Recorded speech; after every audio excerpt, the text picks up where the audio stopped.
নমস্কাৰ মই পংকজ ৰবি সকলোকে পুনৰবাৰ স্বাগতম জনাইছোঁ আমাৰ educational YouTube channel unique science tutorial so ইতিমধ্যে আমি ইউনিট এণ্ড মেজাৰমেণ্ট চেপ্টাৰটোৰ ডাইমেনশ্যনেল ফৰ্মুলাৰ ওপৰত ডিছকাছ কৰি আহিছোঁ সো আৰু তাৰ ইউজেছ অফ ডাইমেনশ্যনেল ফৰ্মুলাৰ বিষয়ে আমি অলৰেডি ডিছকাছ কৰি আছোঁ সো আজিৰ ভিডিঅ'টোত আমি ডিছকাছ কৰিম to derive the relationship among the different physical quantities ইয়াৰ আগৰ ভিডিঅ' কেইটাত অলৰেডি আমি ডিছকাছ কৰিছোঁ বাকী to check the correctness and conversion of the system of uniter বিষয়ে so আমি আজি ভিডিওটো ডিসকাস কৰিম কেনেদৰে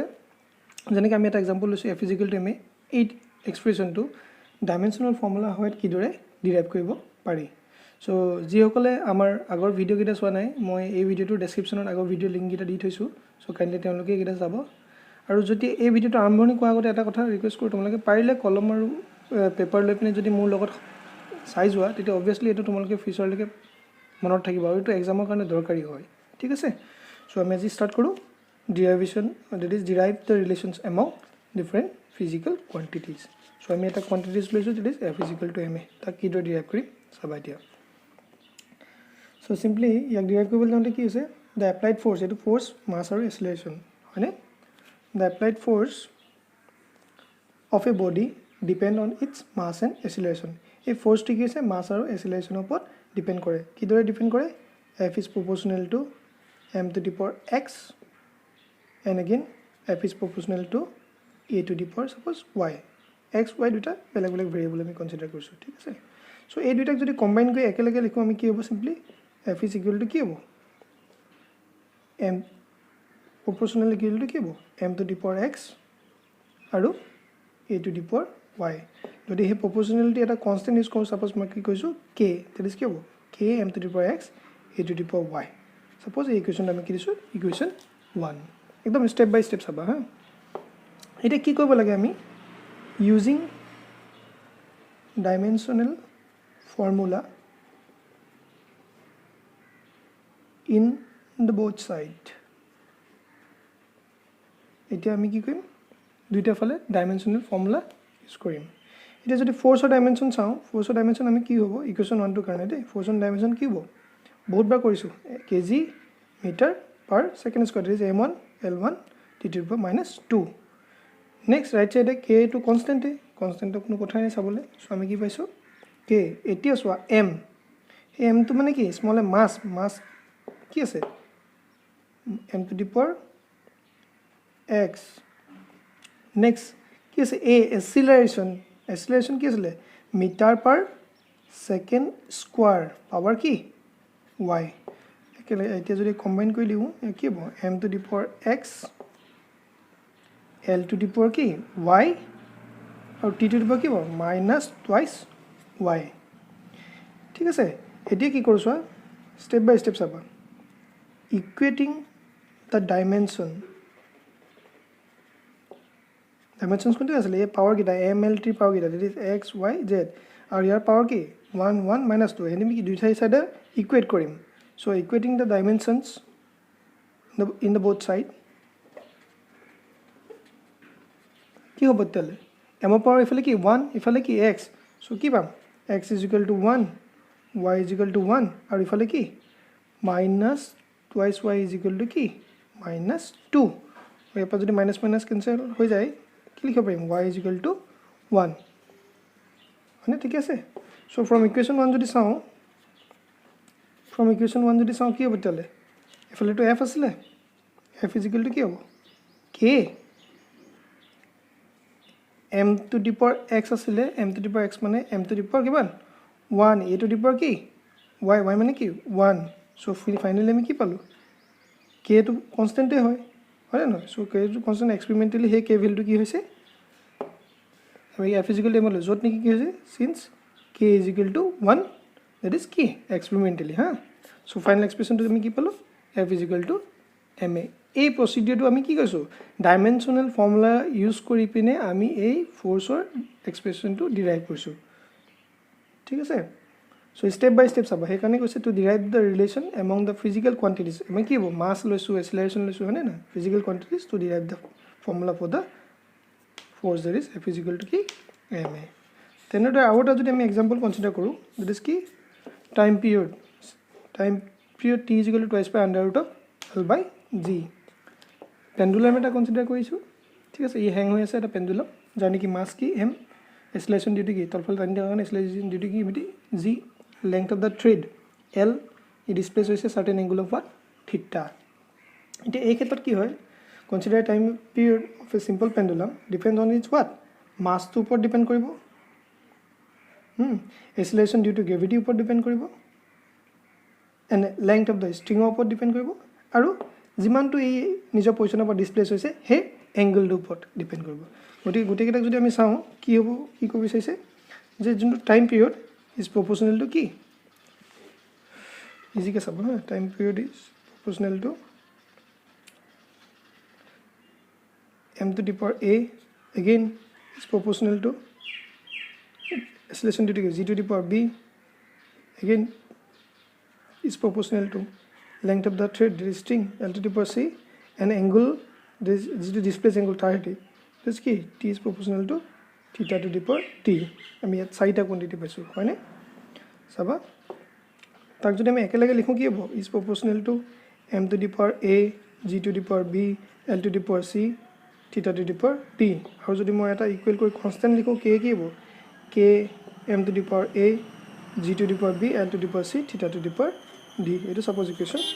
1 এতিয়া আমি আগতে কি কৈছিলো নেক্সট কি কৈছিলো using dimensional formula in the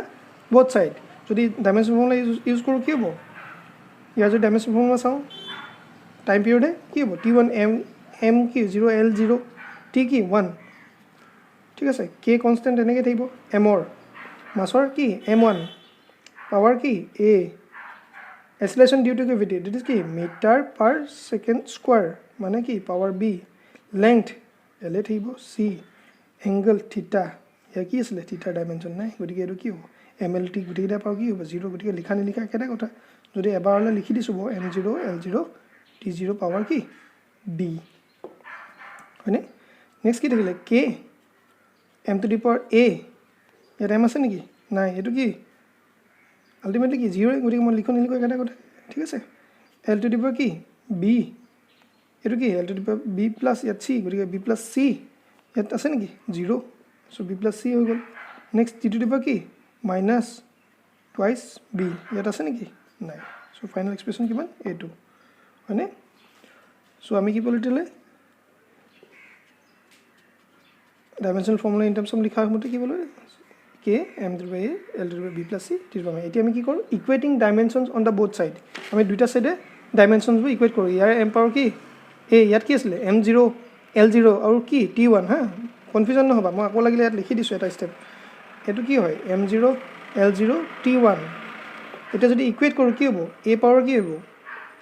a is equal to কি হ'ব 0 b plus c is equal to কি হ'ব ইয়াত 0 আৰু minus plus b is equal to কি হ'ব 1 কনফিউজন নাই সো ইয়াৰ পৰা যদি চাও b is equal to কি হ'ব minus half হে ভ্যালুটো যদি ইয়াত পুট কৰি দিয়া c is equal to কি হ'ব minus b ন জানো so minus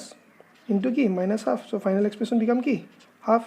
so a value 0 b value half আৰু sorry b value minus half আৰু c value কি half এই গুটেকিটা আমি কি কই দিও a b c জায়গাত পুট কৰি দিও হয়নে ইয়াত পুট কৰি দিলে কি হ'ব সোৱা so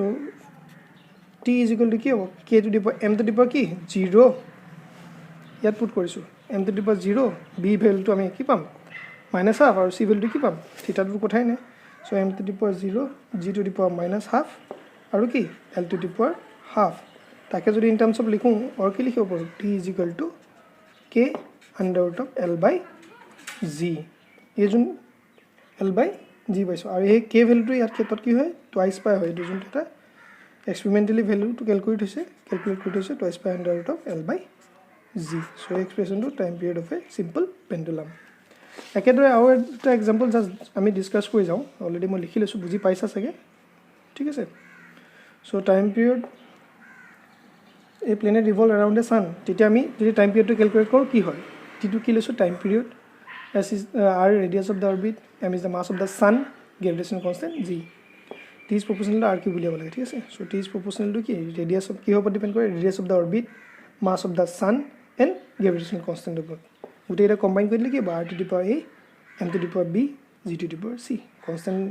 proportional constant ইউজ কৰিছো k ইকুৱেশ্যন বিকাম দিছ এতিয়া কি কৰিম ডাইমেনশ্যনেল ফৰ্মুলা ইউজ কৰিম on the both side dimensional formula in the both side কি হ'ব টাইম পিৰিয়ড টি ইয়াত কি হ'ব আকৌ একে M0 L0 T1 হয়নে কে থাকিলে আৰ লেংথ হয়নে ডিষ্টেঞ্চ কি হয় লেংথ এ মাছৰ কি হয় এম এনেকৈ থাকক বি থাকক গ্ৰেভিটেশ্যনেল কনষ্টেণ্টটো আমি আগত পাই আহিছোঁ কি আছিলে m to the power -1 l to the power 3 t to the power -2 whole to the power c এইটো যদি তোমালোকে ডাউট আছে চাবও পাৰা অলৰেডি কিন্তু মই কোনোবা এটা ভিডিঅ'ত ডিছকাছ কৰি গৈছোঁ উলিয়াইছোঁ বা ডাইমেনশ্যন যেতিয়া পঢ়িছিলোঁ ফৰ্মুলা উলিয়াওঁতে তেতিয়াও কৰিছোঁ চ' নেক্সট কি আহিলে কে m to the power ইয়াত কি আছিলে b ইয়াত m to the power কি -c গতিকে কি হ'ব b - c next l to the power ইয়াত কি a ইয়াত কি হ'ব 3c গতিকে কি হ'ব a + 3c তেনেদৰে ইয়াত কি হ'ব t to the power -2 c এতিয়া কি কৰিম equating the dimension in the both side b - c is equal to কি 0 m ৰ পাৱাৰ 0 ইয়াত m ৰ পাৱাৰ কি b - c so' b - c is equal two 0 l ৰ পাৱাৰ কি 0 ইয়াত কি l ৰ power a + 3c so' a + 3c is equal two 0 -2c is equal to কি 1 চ' ভেলুকেইটা a b c উলিয়াই ল'ম a b c ওলাই যাব কেলকুলেশ্যন কৰি আগৰ ইকুৱেশ্যনটোত পুট কৰি দিম ইকুৱেশ্যনটো পুট কৰি দিলে কি হ'ব a ভেলু আমি কি পাইছোঁ 3/2 b ভেলু মানে b ভেলু কিমান পাইছোঁ -1/2 আৰু c ভেলু কিমান পাইছোঁ -1/2 পুট কৰি দিলে ফাইনেল এক্সপ্ৰেশ্যনটো কি হৈছে k r to the power 3/2 n to the power -1/2 g to the power -1/2 এতিয়া আমাক কি লাগে কুৱেশ্যনটো t স্কোৱাৰ দিছিলে সেইকাৰণে স্কোৱাৰ কৰি দিম বোথ ছাইড কি হ'ব k স্কোৱাৰ হৈ যাব ইয়াক স্কোৱাৰ কৰিলে কি হ'ব 2 কাট খাই যাব r কিউব হৈ যাব ইয়াৰ স্কোৱাৰ কৰিলে কি হ'ব 2 কাট খাই যাব m to the power কি থাকিব -1 ইয়াৰ কি থাকিব g to the power -1 so' m টো তললৈ লৈ আহিছোঁ g টো তললৈ লৈ আহিছোঁ চ' কি হৈছে k square cube divided by mg চ' আমি কি লিখিছোঁ k is what constant m is mass of the sun constant g is what gravitation constant so কি লিখিব t square is proportional to r cube ঠিক আছে so last example we are considering about centripetal force so এই যিকেইটা চাৰিটা example আমি consider কৰিছোঁ পৰীক্ষাৰ কাৰণে এইবোৰ দৰকাৰী হয় গতিকে তোমালোকে ষ্টেপ বাই ষ্টেপ চাই যাব বুলি কৈছোঁ আৰু যথেষ্ট হেল্প হ'ব যদি তোমালোকে কপি কৰি গৈছা ঠিক আছে so centripetal force expression এটা থাকে f = kmv²/r mass velocity distance ঠিক আছে সেই ক্ষেত্ৰত কি হয় f is proportional to m to the power a proportional to v to the power b and proportional to r to the power c এই 1 2 3 equation কেইটা কম্বাইন কৰিলে কি পাম m to the power a v to the power b r to the power c তাত এটা constant use কৰোঁ k m to the power a v to the power b r to the power c similarly dimension formula লগোৱা on the both side ফৰ্চৰ কাৰণে কি m1 l1 t to the power -2 k তেনেকৈ থাকিব হয়নে m ৰ মাছ কি হ'ব m to the power 1 by m লিখিব পাৰা পাৱাৰ কি a velocity meter per second that is কি l to the power -1 আৰু distance length l to the power c so ইয়াত যদি চোৱা k কেনেকৈ থাকিব m to the power কি হ'ব a হৈ যাব l to the power কি b ইয়াত আকৌ কি আছে c গতিকে b + c একেলগে লিখিছোঁ l to the power b + c t to the power কি -b t to the power -b এতিয়া কি কওঁ আমাৰ নেক্সট ষ্টেপ কি হয় ডাইমেনশ্যন কেইটা ইকুৱেট কৰা m ৰ ডাইমেনশ্যন ইয়াত কি a ইফালে কি 1 so a = কি 1 b + c = কি l ৰ ওপৰত কি 1 b + c = 1 লাষ্টত কি -b = কি -2 so ইয়াৰ পৰা কি পালোঁ b = 2 পালোঁ ভেলুটো ইয়াত পুট কৰি দিওঁ so ইয়াৰ পৰা কি পাম c ভেলু পাম so a পালোঁ b পালোঁ c পালোঁ গোটেইকেইটা ভেলু কি পাম k m to the power কি a মানে কি 1 b to the power b মানে কি 2 আৰু c to the power c value কিমান r to the power c মানে -1 so ফাইনেল এক্সপ্ৰেশ্যনটো কি পাইছোঁ k কেনেকৈ দেখিছে b² তললৈ লৈ আহিছোঁ kmv²/r this is the expression for what centripetal force ঠিক আছে so এতিয়ালৈকে আমি ইতিমধ্যে কি কৰিছোঁ আমাৰ যোনখিনি আছিলে ইউজেছ অফ ডাইমেনশ্যনেল ফৰ্মুলা সেই বিষয়ে আমি গোটেইকেইটা বস্তু ডিছকাছ কৰা হ'ল তিনিটা ভিডিঅ'ত তিনিটা এক্সট্ৰাকৈ ডিছকাছ কৰিছোঁ যাতে তোমালোকৰ সুবিধা হয় ঠিক আছে ইয়াৰ পিছৰ ভিডিঅ'টোত আমি ডিছকাছ কৰিম that is limitation of dimensional